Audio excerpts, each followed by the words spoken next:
الفاتحہ۔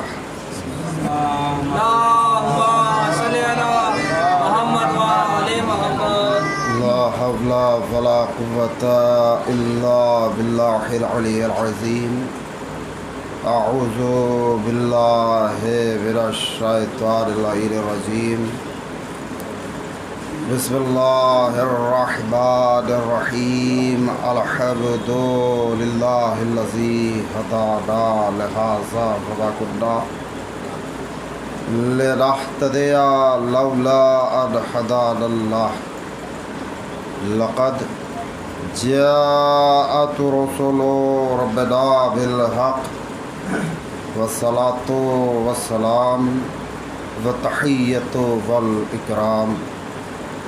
مولا ومولا الثقلين محبوب مالك المغربين والمشرقين جد الحسن والحسين أبي القاسم محمد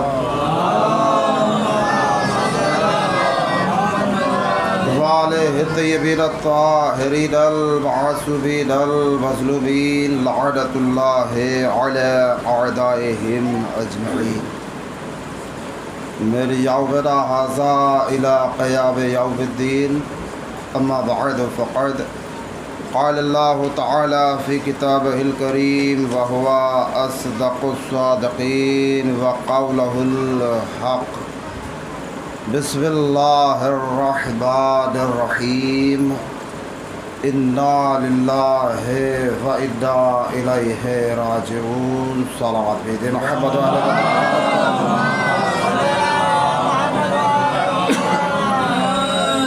بزرگان عزیز اور برادران ایمان، آج کی اس عظیم عبادت کی ابتدا اور آغاز کے لیے ہم نے جس آیہ مبارکہ کا انتخاب کیا ہے وہ آیہ مبارکہ قرآن مجید کے سورہ بقرہ کی آیت نمبر 156 ہے، جس سے ہماری امت مسلمہ کا ہر ایک فرد، ہر ایک شخص، یہاں تک کہ بچہ آشنا ہے، اور اتنا ہی نہیں، ہر کوئی شخص اس کی مسلسل تلاوت بھی کرتا ہے۔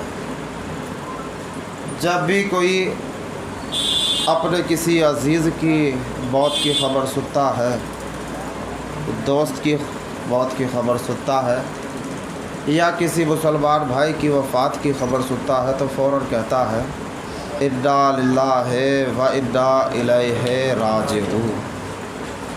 دیکھیے، ہم اس آیت کی تلاوت تو کر رہے ہیں، لیکن اس آیت کے مفہوم سے، معنی سے، مطالب سے آشنا نہیں ہے۔